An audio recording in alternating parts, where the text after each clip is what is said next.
Escape the endless scroll with the One Islam TV app, your halal entertainment solution on all platforms. One God, one message, one purpose of life. Subscribe now.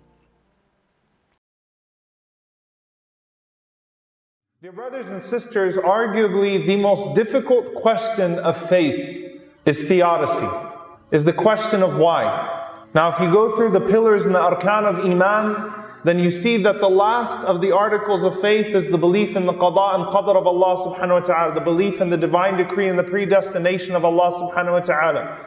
But that is the pillar, as Abdullah bin Abbas radiallahu anhu says, that if a person establishes it, then they establish their tawheed, and if a person destroys it, then they destroy their tawheed. It is the most difficult thing to wrap our heads around, the most difficult things for our hearts to accept, the most difficult thing for us to stomach when we see tragedies unfolding before our eyes, the way we see Aleppo, Halab unfolding before our eyes.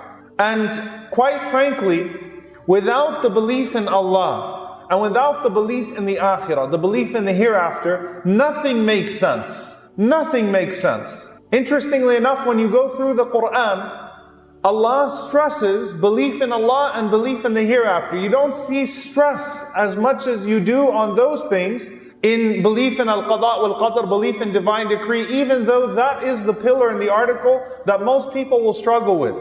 And there is a very important reason for that. Because just as without a strong belief in Allah and the hereafter, nothing makes sense, with a strong belief in Allah and the hereafter, everything makes sense. Everything is digestible. Everything is acceptable. Everything is tranquil. Even in the greatest times of chaos and havoc, everything can be resolved with the belief in Allah and with the belief in the hereafter. And that's why Allah stresses it. When Allah subhanahu wa ta'ala says, "Man amana billahi wal yawm al-akhir," whoever believes in Allah and the last day, everything comes in between those two. So He sent His angels to His messengers with messages to preach the belief in Allah and the belief in the hereafter. And that resolves the problem of that question.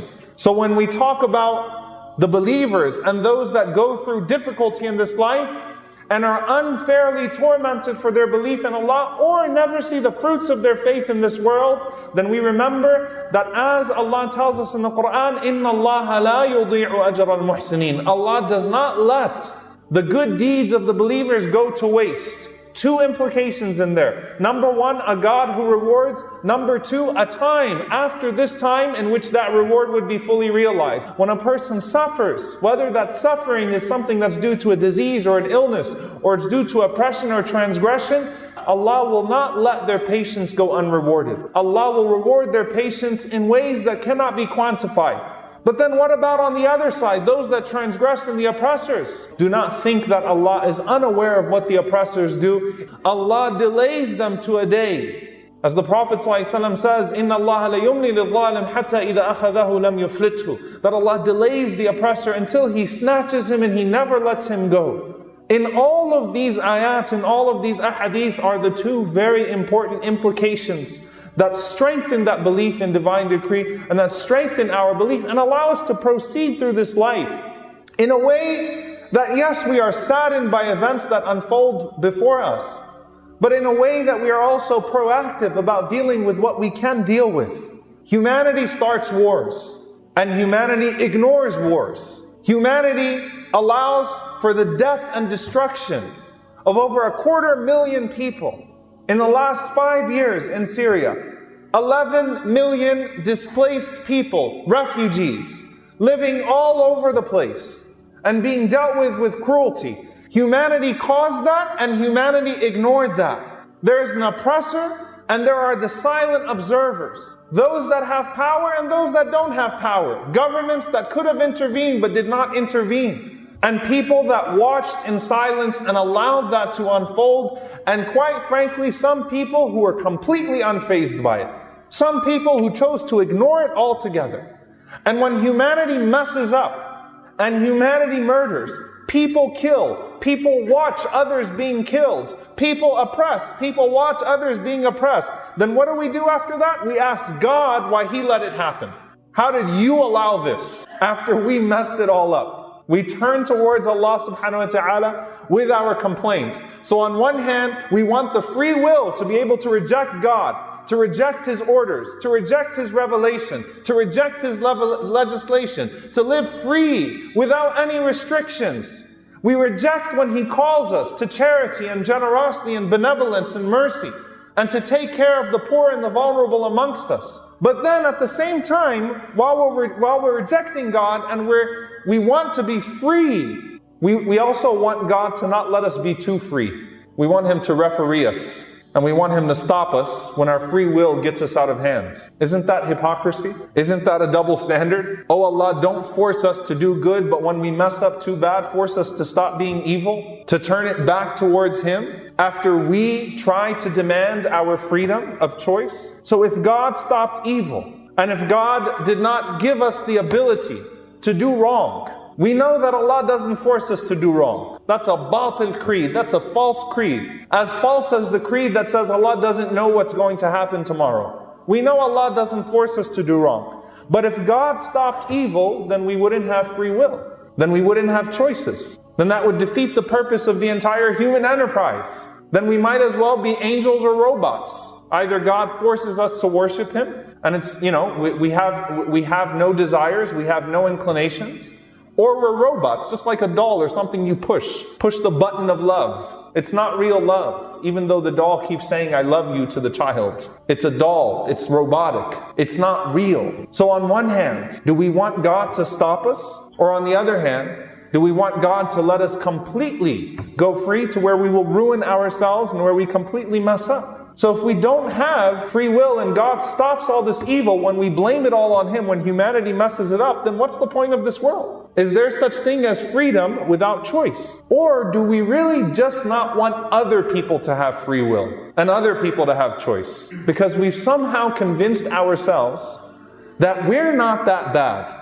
And if we were in the position of government and authority and dictatorship, then we would be better than those that we criticize. If we were in that position of power, we would be so different. So ya Allah, let us continue to try to climb the ladder of our own professions and our own careers and our own pursuits of power, but don't let them get it. How does that make sense? Aren't we creating more problems than solutions in that case? And subhanAllah, when we think about even the idea of how we recognize good and evil, because to resolve this and say, well, maybe there is no God. Maybe we just all got here. Maybe this entire complex design, all of our DNA that's been written, all of our functions, all of that is all by accident. Maybe we're just here, and the proof of that is how bad we've screwed it up. That's the proof of how that there is no God. But the fact that you can recognize good and evil, and you can recognize oppression versus goodness and generosity, is a proof of Allah subhanahu wa ta'ala. The fact that that makes you uncomfortable, if you're a decent human being, seeing dying children makes you uncomfortable, and you can recognize what is good and what is bad, that's a proof of Allah subhanahu wa ta'ala in and of itself. That He gave you the ability to recognize. But people, humanity, human beings decide to stop being human and neglect those things. But the fact of the matter is that when we become so powerful, when we find ourselves in positions of authority, often we are not godlike anymore. We are not what Allah subhanahu wa ta'ala created us to be. We lose our own sense of purpose. And all of those questions about evil and hardship and pain, and why does this happen, and why does that happen, the vast majority of it can directly be traced back to what humanity does wrong. Moral evil, our own selfishness, our own intoxication with power, our own deliberate ignoring of the world's problems around us, our own gluttony and luxury and enjoying the things that we've been given by Allah subhanahu wa ta'ala. Let's face it, poverty doesn't bother you that much until you're in poverty, until you start to feel the pinch. Hunger doesn't bother you that much until other people, or until you feel some hunger. Oppression doesn't bother you that much as long as it's in another land. So when we think about the evil around the world, how much of it can directly be traced back to us as people? There's enough food in the world for every single member of the human race to have a 3,000 calorie diet. But we don't care about that until we ourselves feel the pinch of that hunger. And then you talk about the other evil. But what about this and what about that? And there are good people that just suffer, inexplicably suffer. It doesn't make any sense. Wallahi, the most shocking thing about meeting those Syrian refugees, about going through the camps of the Syrian refugees, these are people who have lost everything. Everything. It's unbelievable how much they've lost. Family, wealth, possessions, everything. Their career, everything. And subhanAllah, they are more content than we are. They complain less about life than we do. They're telling us Allah will give us more in the hereafter. No wonder why the Prophet ﷺ said, the majority of the people of Jannah are the fuqara and the masakeen. The majority of the people of paradise are the poor and the downtrodden. They get it. It hurts, but they get it. And they're telling us, entitled, privileged, rich, spoiled Americans, that it's okay. Allah knows. Allah will give us. Allah is great.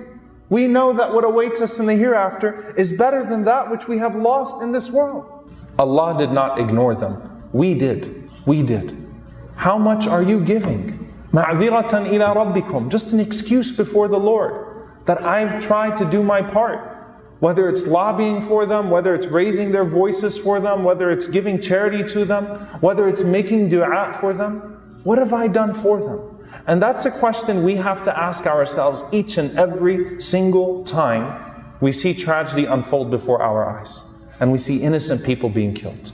What can I do? What am I doing? The rest is to Allah subhanahu wa ta'ala. I am assured in Allah's plan, but I'm not assured in my own efforts. What can I do different? And so when these things unfold, Allah's kingdom does not decrease at all, but our humanity does. Our humanity does. May Allah subhanahu wa ta'ala enable us to be in the service of people. May Allah subhanahu wa ta'ala allow our hearts to be such that we don't ignore the suffering of those around us or those that are far from us, but that we engage with it, that we feel empathy for it, and that we do what is in our capacity to do for it. Nothing more except for the sake of Allah subhanahu wa ta'ala and out of gratitude for what He's given to us. We ask Allah subhanahu wa ta'ala to be with our brothers and sisters all over the world that are suffering. We ask Allah subhanahu wa ta'ala to alleviate their pain. We ask Allah subhanahu wa ta'ala to allow us to be instruments by which He alleviates their pain. We ask Allah subhanahu wa ta'ala to allow to stop the oppressors from their oppression. We ask Allah subhanahu wa ta'ala to stop the oppressors from their oppression. We ask Allah to guide us to where we are not oppressors and we are stopping other oppressors. Allahumma ameen. Experience the power of uninterrupted viewing with our ad-free app One Islam TV, allowing you to connect deeply with the content. Explore the rich teachings of Islam and strengthen your faith through our regular new content. Download the One Islam TV app now.